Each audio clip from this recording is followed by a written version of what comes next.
കൂത്തിൽ നിന്ന് തുള്ളലുണ്ടായി എന്ന് പറയുന്നതിൻ്റെ അർത്ഥം കൂത്ത് ക്ഷേത്രത്തിനുള്ളിലും തുള്ളൽ ഗ്രന്ഥശാല മുറ്റത്തുമായിരുന്നു എന്ന സങ്കല്പമാണ്. അപ്പോൾ കൂത്ത് അതിൻ്റെ ഉള്ളിൽ പ്രബുദ്ധരായ ആളുകൾക്ക് മാത്രം ഇത് പുറത്ത് ജനകീയമായ ഒരു കലയായിട്ടും അത് മാറുന്നത് അങ്ങനെയാണ്. അപ്പോൾ അവിടെ വെച്ച് പി എൻ പണിക്കർ ഇദ്ദേഹത്തോട് ചോദിക്കുന്നൊരു ചോദ്യമുണ്ട്. പൊന്നുതമ്പുരാൻ്റെ 2 ചക്രം ഈ പാവപ്പെട്ട ഗ്രന്ഥശാലകൾക്ക് കിട്ടുന്നത് നിനക്ക് ഇഷ്ടപ്പെടുന്നില്ല അല്ലേ?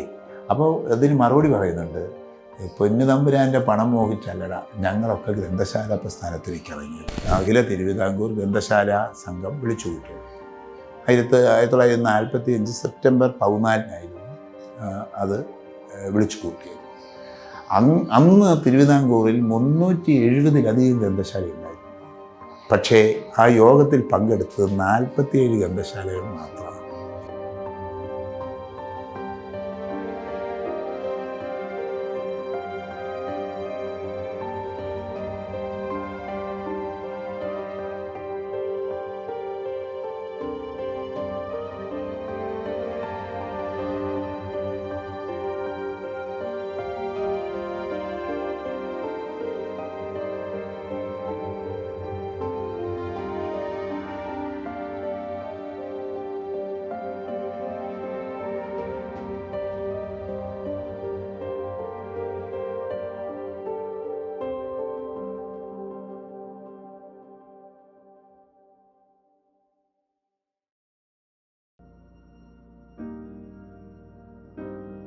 കേരളത്തിൻ്റെ ഈ മതനിരപേക്ഷതയും ജാതി വിവേചനത്തിനെതിരായുള്ള ഏറ്റവും വലിയ പോരാട്ടവും നടത്തുന്നതിൽ ഗ്രന്ഥശാലകൾക്കാണ് വലിയ പങ്ക്. കാരണം പൊതു ഇടം എന്നുള്ള ഒരു കൺസെപ്റ്റ് കേരളത്തിലേക്ക് എത്തുന്നത് ഈ ഗ്രന്ഥശാല പ്രസ്ഥാനം വഴിയാണ്.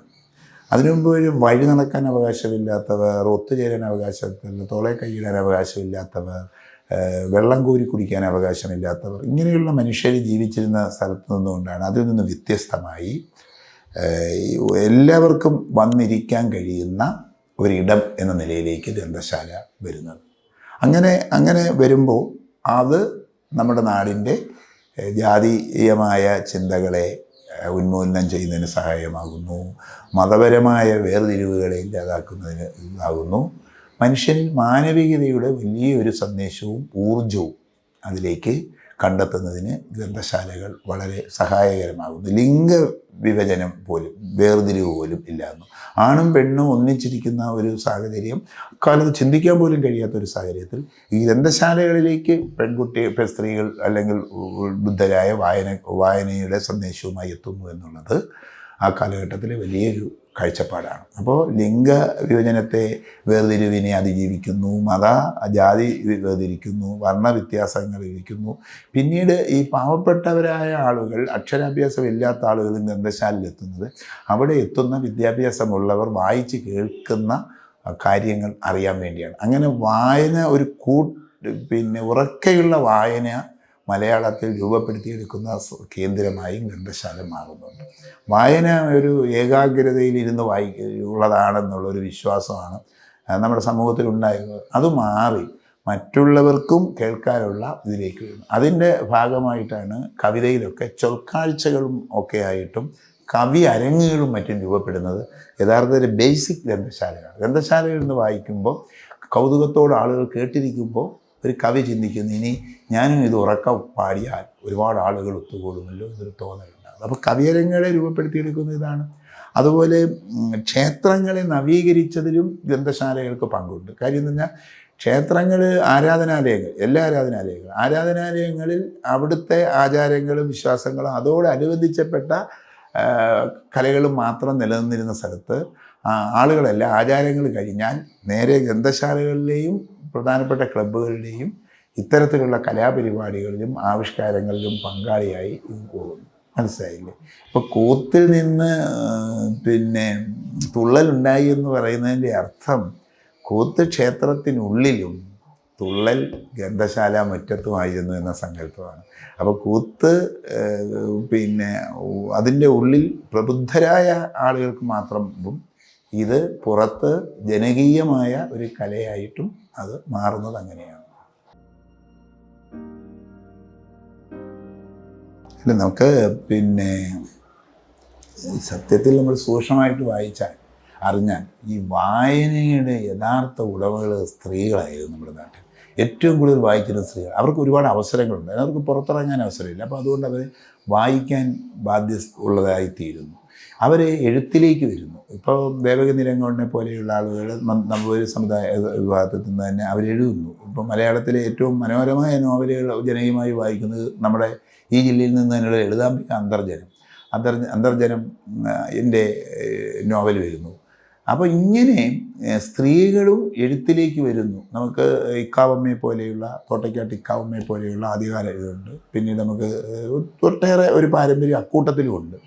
പക്ഷേ സ്ത്രീകൾക്ക് അങ്ങനെ ജനകീയമായ വായിക്കാൻ അവസരം വീടുകൾക്കുള്ളിലാണ് എന്ന് തോന്നലുണ്ടാവുകയും, എന്നാൽ ഗ്രന്ഥശാലകൾ വരികയും അതിലേക്ക് വരുന്നതോടുകൂടി സ്ത്രീകൾക്ക് ഗ്രന്ഥശാലയിൽ എത്താമെന്നൊരവസരം ഉണ്ടാകുന്നു. പിന്നെ ഗ്രന്ഥശാലയുടെ അതിൻ്റെ ഭരണഘടനയിലേക്ക് വരുമ്പോൾ അതിൽ സ്ത്രീ, പട്ടികജാതി വിഭാഗം ഇവരുടെയൊക്കെ പ്രാതിനിധ്യം ഉറപ്പുവരുത്തുന്നതായി അതിൻ്റെ ബൈലുകൾ മാറ്റുന്നു. അതുകൊണ്ട് നിർബന്ധമായും ഒരു സ്ത്രീ, ഇത് സഹകരണ സംഘവുമായി ബന്ധപ്പെട്ട് ഉള്ള ഘടന ഉപയോഗിച്ചാണ് ചെയ്തത്. ഗ്രന്ഥശാല സംഘം എന്ന നിലയിലാണ് ആദ്യകാലത്ത് രൂപപ്പെടുത്തിയിട്ടുള്ളത് കൊണ്ട് സ്ത്രീ പ്രാതിനിധ്യം ഉറപ്പായും വരുന്നു. അതുകൊണ്ട് ഏതെങ്കിലും ഒരു സ്ത്രീ ഒരു 11 അംഗ കമ്മിറ്റിയിൽ ഉണ്ടായേ പറ്റൂ എന്ന ചിന്ത വരുന്നതോടുകൂടി സ്ത്രീകൾ വരുന്നു. പക്ഷേ പിന്നീട് സ്ത്രീകൾ മാത്രമുള്ള ഗ്രന്ഥശാലകൾ പോലും കേരളത്തിൽ രൂപപ്പെടുത്തിയിട്ടുണ്ട്. ഇന്ത്യയിലെ ഈ വായനയോടും സംസ്കാരത്തോടും ഒക്കെ വലിയ പ്രതിബദ്ധത പുലർത്തിയ ആളായിരുന്നു ജവഹർലാൽ നെഹ്റു. ഒരുപക്ഷേ നമ്മുടെ ഗ്രന്ഥശാലയുടെ ഓരോ ചിലപ്പോൾ കൽക്കത്ത പബ്ലിക് ലൈബ്രറി അടക്കം രൂപപ്പെടുത്തിയെടുക്കാൻ വിദേശികളുമായിട്ടുള്ള സമരം നടക്കുമ്പോൾ തന്നെ അവരുടെ വിദ്യാഭ്യാസവും സാംസ്കാരികവുമായ ഇടപെടലിനെ ഒരു കാലത്തും സ്വാതന്ത്ര്യ സമര പ്രസ്ഥാനം തടയാൻ തയ്യാറായിട്ടില്ലെന്ന് മാത്രമല്ല അതിനെ പ്രോത്സാഹിപ്പിക്കുകയും ചെയ്തു വരുന്നു. ഇപ്പോൾ ഇന്ത്യയിലെ ഏറ്റവും വലിയ പബ്ലിക് ലൈബ്രറി എന്ന നിലയിൽ കൽക്കട്ട പബ്ലിക് ലൈബ്രറിയുടെ രൂപീകരണം ബ്രിട്ടീഷുകാരുടെ ധനസഹായത്തോടു കൂടി തന്നെയാണ് നടന്നിട്ടുള്ളത്. കേരളത്തിൽ നമ്മുടെ ആദ്യത്തെ ഗ്രന്ഥശാലയായ തിരുവനന്തപുരം പബ്ലിക് ലൈബ്രറിയുടെ രൂപീകരണം ബ്രിട്ടീഷുകാർ, അവിടുത്തെ ഭരണാധികാരി മുൻകൈയെടുത്താണ്, ദിവാൻ അടക്കമുള്ള ആളുകൾ മുൻകൈയെടുത്താണ് നടത്തുന്നത്. പക്ഷേ അവർ രൂപീകരിച്ചത് ജനകീയമായ ഗ്രന്ഥശാല എന്ന നിലയിലല്ല, മറ്റുള്ളവരെ വായിപ്പിക്കുക എന്നുള്ളതല്ല. കേരളത്തിൻ്റെ കേരളത്തിലെത്തുന്ന വിദേശികളായ ആളുകൾക്ക് ഇവിടുത്തെ സംസ്കാരം പറഞ്ഞു കൊടുക്കാനുള്ള ഒരു ഇടം എന്ന നിലയിലാണ്. അതിനെയാണ് തിരുത്തിക്കൊണ്ട് കേരളത്തിൽ ഗ്രന്ഥശാല എന്നുള്ളത് ഈ പൊതുജനങ്ങളുടെ മുഴുവൻ സ്വത്താണെന്ന ബോധത്തിലേക്ക് വരുന്നത്. അങ്ങനെയാണ് തിരുവനന്തപുരത്തെ ആദ്യത്തെ ഒരു പൊതു ലൈബ്രറി എന്ന നിലയിൽ വഞ്ചിയൂരിൽ ഗ്രന്ഥശാല തുടങ്ങുന്നത്. ഇതുപോലെ ജവഹർലാൽ നെഹ്റു ഒരർത്ഥത്തിൽ ഈ വായനയെ നന്നായി പ്രോത്സാഹിപ്പിക്കുന്ന ആളാണ്. അത് ഇന്ത്യയിൽ എമ്പാടും ഗ്രന്ഥശാല ഉണ്ടാകണമെന്ന് ആഗ്രഹിക്കുന്ന ഒരാളുമാണ്. മഹാത്മജി ഇതാണ്. ഇപ്പം നമ്മുടെ ലാലാജി ബ്രിട്ടീഷുകാരാൽ കൊല ചെയ്യപ്പെടുമ്പോൾ ആ ശവത്തിൻ്റെ മുന്നിൽ വന്നു നിന്നുകൊണ്ട് ആ സംസ്കാര ചടങ്ങിൽ വന്നു നിന്നുകൊണ്ട് അദ്ദേഹം ആഹ്വാനം ചെയ്തത് ഇന്ത്യയിലെ എല്ലാ ജില്ലകളിലും ലാലാജിയുടെ സ്മാരകമായി ഒരു ഗ്രന്ഥശാല ഉണ്ടാകണമെന്നാണ്. അങ്ങനെയാണ് കൊല്ലം ജില്ലയിൽ അത് കരുനാഗപ്പള്ളി ലാലാജി ഗ്രന്ഥശാല. നിങ്ങൾ പോകണമെങ്കിൽ പോകുമ്പോൾ കാണാം ലാലാജി ഗ്രന്ഥശാല. അവിടെ മഹാത്മജി വന്നിട്ടുണ്ട്, ജവഹർലാൽ നെഹ്റു വന്നിട്ടുണ്ട്. അങ്ങനെ അതാണ് ഗാന്ധിജിയുടെ ആഹ്വാനം ആണ്. ഇന്ത്യയിലെ എല്ലാ ജില്ലകളിലും ലാലാജിയുടെ പേര്, ലാലാ ലജപത് റായിയുടെ പേരിൽ ഒരു ഗ്രന്ഥശാല വീതം വേണം. ഈ ആഹ്വാനം ഉണ്ടായ ഉടൻ തന്നെ ഇവിടെ കൊല്ലം ജില്ലയിൽ ഇതുണ്ടായി. അപ്പോൾ അത് ഗാന്ധിജി അറിയുകയും അദ്ദേഹം ഈ ഗ്രന്ഥശാല നേരിട്ട് കാണണമെന്ന് ആഗ്രഹിക്കുകയും ചെയ്തു. അവിടെ വന്നു. നെഹ്റുവും അവിടെ വന്നിട്ടുണ്ട്, കമലാ നെഹ്റുവും അവിടെ എത്തിയിട്ടുണ്ട്. അതാണ് സ്വാതി തിരുനാൾ ഗ്രന്ഥശാലകളുടെ പ്രസ്ഥാനത്തിൽ വലിയ ഒരു ഇടപെടലൊന്നും അല്ലെങ്കിലും ശ്രീമൂലം ആ കാലഘട്ടത്തിൽ തുടങ്ങിയ ഗ്രന്ഥശാല പ്രസ്ഥാനത്തെ അദ്ദേഹം നന്നായി പ്രോത്സാഹിപ്പിച്ചിരുന്നു. അപ്പോൾ സത്യത്തിൽ അദ്ദേഹം ഈ വായനയോടൊപ്പം തന്നെ ഗ്രന്ഥശാലകളെ ഒരു സാംസ്കാരിക സമുച്ചയങ്ങളാക്കി മാറ്റുക എന്ന ലക്ഷ്യവും എന്ന ഒരാഗ്രഹമാണ് പ്രധാനമായി അദ്ദേഹം ഉയർത്തിയത്. കാരണം അദ്ദേഹം സംഗീതവും കലയുമെല്ലാം ഗ്രന്ഥശാലകളിൽ ഉണ്ടാകണം എന്ന തരത്തിലാണ്. അതിനുവേണ്ടിയുള്ള വലിയ പ്രോത്സാഹനവും അദ്ദേഹം അതിനുവേണ്ടി നടത്തിയിട്ടുണ്ട്. തൻ്റെ ഭണ്ഡാരത്തിൽ നിന്ന് പറഞ്ഞാൽ ഖജനാവിൽ നിന്ന് മതിയായ തുകകൾ ഗ്രന്ഥശാലകൾക്ക് നൽകണം, അതിനുള്ള ഉത്തരവുകളടക്കം ആ കാലഘട്ടത്തിൽ പുറപ്പെടുവിച്ചതായിട്ടാണ് രേഖകൾ കാണുന്നത്. തിരുവിതാംകൂർ ഗ്രന്ഥശാല ഞാൻ പറഞ്ഞില്ലേ, ഓരോ കാലഘട്ടത്തിലും ഇതുപോലെ ഞാൻ നേരത്തെ പറഞ്ഞ ഓരോ പ്രദേശത്തും ഗ്രന്ഥശാലകൾ രൂപം കൊണ്ടു. അങ്ങനെ രൂപം കൊണ്ടതിൻ്റെ അടിസ്ഥാനത്തിലാണ് PN പണിക്കരി സാറിൻ്റെ നേതൃത്വത്തിൽ അമ്പലപ്പുഴ പബ്ലിക് ലൈബ്രറി, അത് PK നാരായണപിള്ള സാറിൻ്റെ പേരിലാണ് ഉപയോഗിക്കുന്നത്. അദ്ദേഹം മരിക്കുന്നതിന് മുമ്പ് തന്നെ ആ ഗ്രന്ഥശാല തുടങ്ങുകയും പിന്നീട് PK സ്മാരക ഗ്രന്ഥശാലയാക്കി അതിനെ മാറ്റുകയും ചെയ്തു.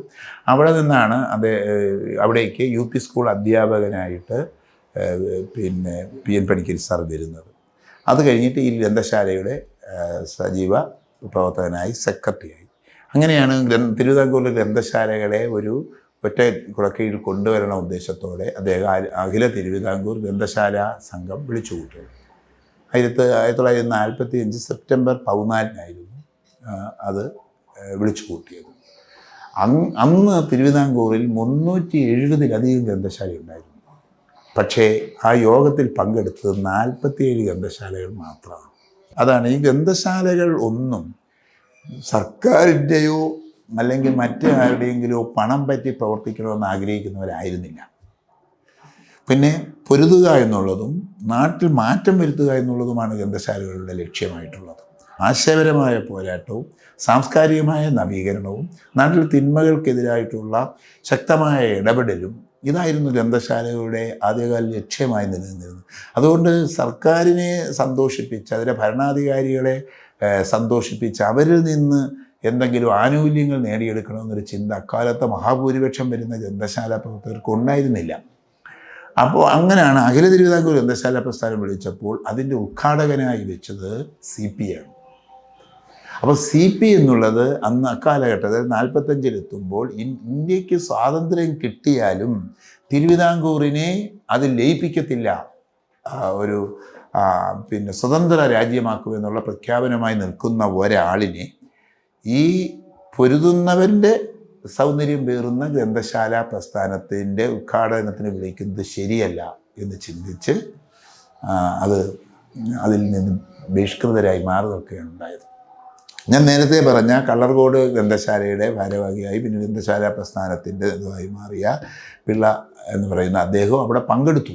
എന്തിനാണ് പങ്കെടുത്തത്? അദ്ദേഹം അതിൽ രജിസ്റ്റർ ചെയ്ത് അംഗത്വം വരിക്കാനല്ല, മറിച്ച് അദ്ദേഹം CPയെ തടയണമെന്ന ലക്ഷ്യത്തോടെയാണ് അവരിൽ പലരും പങ്കെടുത്തത്. അപ്പോൾ അവിടെ വെച്ച് PN പണിക്കർ ഇദ്ദേഹത്തോട് ചോദിക്കുന്ന ഒരു ചോദ്യമുണ്ട്. പൊന്നുതമ്പുരാൻ്റെ 2 ചക്രം ഈ പാവപ്പെട്ട ഗ്രന്ഥശാലകൾക്ക് കിട്ടുന്നത് നിനക്ക് ഇഷ്ടപ്പെടുന്നില്ല അല്ലേ? അപ്പോൾ അതിന് മറുപടി പറയുന്നുണ്ട്, പൊന്നുതമ്പുരാൻ്റെ പണം മോഹിച്ചല്ലടാ ഞങ്ങളൊക്കെ ഗ്രന്ഥശാല പ്രസ്ഥാനത്തിലേക്ക് ഇറങ്ങിയത്. അത് ഈ നാടിൻ്റെ സ്വേച്ഛാധിപത്യത്തിനും ഇതിനെല്ലാം എതിരെയുള്ള പോരാട്ടം നടത്താനാണ്, അതിനാണ്. പക്ഷേ മറ്റുള്ള ആളുകളൊക്കെ വന്ന് ഉപദേശിച്ചു, ഇത് തടഞ്ഞാൽ വലിയ പ്രശ്നം ഉണ്ടാവും, വലിയ മർദ്ദനം കഴിച്ചുവിടും, അതിനുവേണ്ടി നമുക്കതിനെ ചെറുക്കാൻ ആളില്ല എന്ന് പറഞ്ഞ് ഇവർ സമാധാനമായി പിരിഞ്ഞു പോയതാണ്. അങ്ങനെയാണ് ഒന്നാമത്തെ അഖില തിരുവിതാംകൂർ ഗ്രന്ഥശാല പ്രസ്ഥാനത്തിൻ്റെ ആദ്യ യോഗത്തിൽ 300-ലധികം ഗ്രന്ഥശാലകൾ ഉണ്ടായിട്ടും പിന്നെ എൻ്റെ പുസ്തകത്തിൽ അതിനെക്കുറിച്ച് ഞാൻ സൂചിപ്പിച്ചിട്ടുണ്ട്, 47 ഗ്രന്ഥശാല മാത്രമായി ചുരുങ്ങിപ്പോയത്. അല്ല, PN പണിക്കരി സാറിനെ സംബന്ധിച്ചിടത്തോളം ഗ്രന്ഥശാലകളെയും പുസ്തകങ്ങളെയും വല്ലതുപോലെ സ്നേഹിച്ച, അതിനെ വലിയ ഹൃദയത്തിൽ ഏറ്റുവാങ്ങിയ ഒരാളാണ്. പക്ഷേ അദ്ദേഹം ഇത് ഭരണത്തിൻ്റെ ഭാഗമാക്കി നിലനിർത്തി മുന്നോട്ട് പോകണമെന്ന് ആഗ്രഹിച്ച ഒരാൾ കൂടിയാണ്. ഇതിനെ ഒരു പോരാട്ടങ്ങളുടെ പ്രസ്ഥാനമായി, ഒരു ശുദ്ധീകരണത്തിൻ്റെ പ്രസ്ഥാനം എന്നതിനേക്കാൾ അപ്പുറം ഭരണത്തോട് ചേർന്ന് നിന്നുകൊണ്ട് അവരുടെയും കൂടെ സഹകരണത്തോടു കൂടി വളർത്തിക്കൊണ്ടു പോകണമെന്ന് ആഗ്രഹിച്ച പ്രസ്ഥാനമാണ്. അതുകൊണ്ടാണ് അദ്ദേഹം സ്കൂളിലെ ജോലി രാജിവെച്ചിട്ട് ഇതിൻ്റെ പ്രചാരകനായി മാറുന്ന 2 പേരെ പ്രചാരകരായി വെച്ചു. പാട്ട് ഗ്രന്ഥശാല അതിൻ്റെ ഒരാളായിട്ട് മാറിയിട്ടുണ്ട്. ഒരു UP സ്കൂൾ അധ്യാപകന് കിട്ടുന്ന ശമ്പളത്തെക്കാളും വലിയൊരു ശമ്പളം അദ്ദേഹത്തിന് അന്ന് ഓണറേറിയമായി കൊടുത്തുകൊണ്ടാണ് അത് നടത്തിയത്. ഗ്രന്ഥശാലയുടെ പ്രസ്ഥാനത്തെക്കുറിച്ച് നാടെമ്പാടും വായിക്കുക, വായിച്ചു വളരുക, ചിന്തിച്ച് വിവേകം നേടുക എന്നൊക്കെയുള്ള അദ്ദേഹത്തിൻ്റെ പ്രധാനപ്പെട്ട വാക്യങ്ങളാണ്. അതിനുവേണ്ടി രാപകൽ അദ്ദേഹം പുറത്തിറങ്ങി പ്രവർത്തിക്കുകയും ചെയ്തിരുന്നു. പക്ഷേ പ്രശ്നം എന്താണെന്ന് ചോദിച്ചാൽ, ആ കാലഘട്ടത്തിലെ ബ്രിട്ടീഷ് ഭരണകൂടമായാലും ഈ ദിവാൻ ഭരണമായാലും അതെല്ലാത്തിനെയും ചെറുക്കേണ്ടത് അനിവാര്യമാണെന്ന ചിന്തയാണ് ഗ്രന്ഥശാലയുടെ ഉള്ളിൽ നിന്ന് ഉയർന്നു വന്ന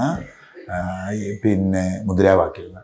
ആ മുദ്രാവാക്യത്തോട് ചേർന്ന് നിൽക്കാൻ അദ്ദേഹത്തിന് പലപ്പോഴും ആദ്യകാലത്ത് കഴിഞ്ഞിരുന്നില്ല. പിന്നീട് സ്വദേശ പ്രസ്ഥാനം, നമ്മുടെ നാടെല്ലാം ഇതായി. തിരുവിതാംകൂർ ഗ്രന്ഥശാല പ്രസ്ഥാനം പിന്നെ കൊച്ചി ഗ്രന്ഥശാല പ്രസ്ഥാനമായിട്ട് ലയിച്ചു. തിരുവിതാംകൂർ കൊച്ചി ഗ്രന്ഥശാല പ്രസ്ഥാനം പിന്നീട് മലബാർ ഗ്രന്ഥശാല പ്രസ്ഥാനമായിട്ട് യോജിച്ച് ഞാൻ മുന്നോട്ട്.